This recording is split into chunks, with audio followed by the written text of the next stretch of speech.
மன்னர் வருவார் என்று மங்கை ஒன்று காத்திருக்கு, ராஜா வருவார் என்று ரோஜா ஒன்று பூத்திருக்கு.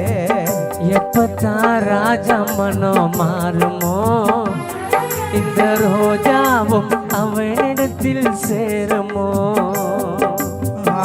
எப்பத்தான் ராஜா மனம் மாறுமோ, இந்த ரோஜாவும் அவரிடத்தில் சேருமோ.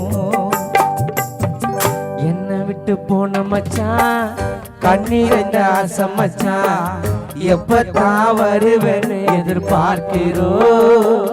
நாங்கள் இரவும் பகலும் அழுது தொழுது கேட்கிறோம். ஆமா, இரவும் பகலும் அழுது அழுது பார்க்கிறோம்.